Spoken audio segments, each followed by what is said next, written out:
ఇది రెండో బడ్జెట్. సంవత్సరము అయింది దాదాపు కొత్త ప్రభుత్వం, కూటమి ప్రభుత్వం ఏర్పడి. అస్తమానము నెగిటివ్గా ఎందుకు అని ప్రజలు మీకు తీర్పిచ్చినారు. మేము శిరస వంచి మేమందరం కూడా స్వీకరిస్తూ ఉన్నాము. మరి మీరు పాజిటివ్ నోట్లో పోకుండా అస్తమానము నెగిటివ్ నోట్ ఎందుకు అని, అదేదో మనం పూజ మొదలుపెట్టినప్పుడు ఓం భూర్భత్సు అని ఎట్లయితే శ్లోకం మొదలు పెడతామో గత ప్రభుత్వం, ఎందుకంటే ఇంకెందుకు గత ప్రభుత్వం అయిపోయింది, ఇంకా మీరు ఉండారు 1 year అయింది. ఈరోజు లెక్క పెడితే గత ప్రభుత్వం అని 25 సార్లు ప్రసంగంలో 25 సార్లు గత ప్రభుత్వము, మరి విధ్వంసము, అరాచకము ఇటువంటివన్నీ కలిసి ఒక 10 సార్లు, అంటే 35 సార్లు. ఎందుకండి?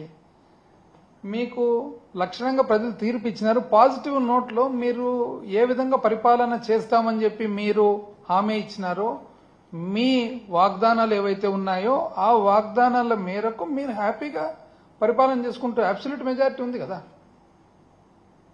అపోజిషన్ స్టేటస్ అడిగితే కూడా, ఎందుకంటే ఉండేదే ఏకైక ఒకే ఒక అపోజిషన్ పార్టీ, నంబర్స్ పక్కన పెట్టి స్టేటస్ అడిగితే కూడా వద్దన్నారు మీరు. మంచిది, ఇంకా ఫుల్ ఫ్లెజ్డ్గా మీరు మంచి పాజిటివ్ నోట్లు చేయండి. ఎప్పుడు గత ప్రభుత్వం గత ప్రభుత్వం, ప్రతి పారాకు గత ప్రభుత్వం, ఎందుకండి నెగిటివ్ నోటు? అయితే ముఖ్యంగా ఏమంటే మీరు యాక్చువల్గా ఈ ఎలక్షన్ జరిగినది ఏం బేసిస్ మీద? ఒకటి, కూటమి ప్రభుత్వం ప్రధానమైన అంశం సూపర్ 6.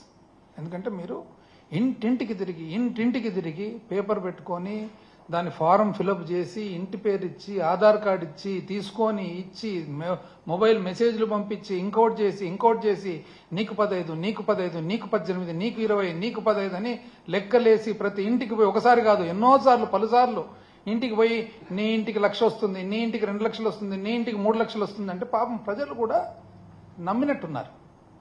ఎందుకు నమ్మినట్లున్నారంటే 2019 నుంచి 24 వరకు వైసీపీ ప్రభుత్వంలో జగన్మోహన్ రెడ్డి గారు చెప్పిన ప్రకారంగా క్యాలెండర్ పెట్టి మరి వాగ్దానం చేసిన ప్రతి ఒక్కటి, మేనిఫెస్టోలో ఉన్న వాగ్దానాలన్నీ కూడా పూర్తి చేయడం జరిగింది. బహుశా ప్రజలు అనుకోని వచ్చునేమో ఇదేదో ఉంది కదా సెట్ సిస్టమ్, ఈ సిస్టమ్ ప్రకారం వస్తాయండి. ఎందుకంటే మానవుడు కూడా ఆశాజీవి కదా. అండ్ ఇంతమంది పాపం పేదరికంలో ఉండేవాళ్ళు, మధ్యతరగతి వాళ్ళు ఎంతో కొంత ఒకవేళ ఆశ పడిండొచ్చు, ఎందుకంటే పలుసార్లు మోసపోయినారు. కానీ మానవుడు ఆశాజీవి కదా, ఎన్నిసార్లు మోసపోయినా కూడా ఒక్కసారి మోసపోవడం అనమాట.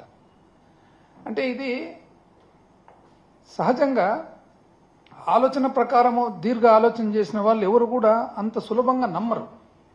కానీ పరిస్థితుల ప్రభావం వలన అయితే ఇక్కడే ముఖ్యమైన అంశం ఏమంటే పేదవాడు మోసపోయేదానికి అవకాశం ఉండొచ్చు పరిస్థితులను బట్టి, కానీ మనము వాళ్ళను మోసం చేయడం కరెక్టా కాదా అనేది అది మనము పరీక్ష మనం చేసుకోవాలి మనల్ని మనం. ఏది ఏమైనా కూడా చెప్పినారు అందులో సూపర్ 6. మరి సూపర్ 6 చూస్తే ఇంతవరకు ఫస్ట్ ఇయర్ ఎట్లుందో ఇప్పుడు కూడా అట్లే ఉంది. ఇంతవరకు మనిషికి అందినేది సూపర్ 6లో ఏమందిందండి?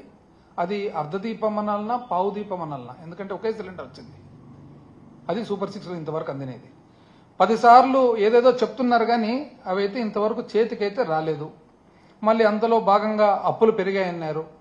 చూస్తే వీళ్ళు చేసినన్ని అప్పులు ఎప్పుడు చేయలే, చరిత్రలోనే చేయలే. ఒకే సంవత్సరం 1,00,000 చిల్లర కోట్ల అప్పు చరిత్రలో ఎక్కడ జరగలే. మరి జీతాలు ఇది కూడా చెప్పినారండి, ఏమని అసలు జీతాలు లేని పరిస్థితి అని. 19 అంటే ఆర్థిక శాఖ మంత్రి గారు, ముఖ్యమంత్రి గారు చంద్రబాబు నాయుడు గారు ఎప్పుడు పీఠం ఎక్కినా కూడా జీతాలు లేని పరిస్థితి ఉంటుంది. ఉదాహరణకు 1995 అన్నాడు. నాకు తెలిసి 95లో సర్ప్లస్, ఆంధ్రప్రదేశ్ రాష్ట్రం ఉమ్మడి రాష్ట్రం సర్ప్లస్ బడ్జెట్. ఆ తర్వాత మీరు మళ్ళా సబ్సిక్వెంట్ గా మీ పాలనలో మైనస్కు పోయిండొచ్చు, కానీ అప్పటికి మాత్రము సర్ప్లస్ బడ్జెటే. మళ్ళీ ఏ విధంగా చెప్తున్నారో నాకైతే అర్థం కావడం లేదు. సో ఏదేమైనా కూడా ఆ తర్వాత కొంత చాణక్యునితో కూడా కంపారిజన్ చేసినారు మధ్యలో.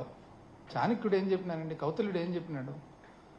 ముఖ్యంగా ఆయన చెప్పినది ప్రజల మీద ఎక్కువ పన్ను భారం వేయకూడదు, ఆ ఉన్న ఏదైతే డబ్బులు మనము పన్ను ద్వారా, పన్ను లేనిది ప్రభుత్వము పరిపాలన జరగదు. ఆ పన్ను ఏదైతే వస్తుందో దాన్ని జాగ్రత్తగా చాలా ప్రుడెంట్ గా ఖర్చు పెట్టాలని అన్నారు. ఎంత మనకు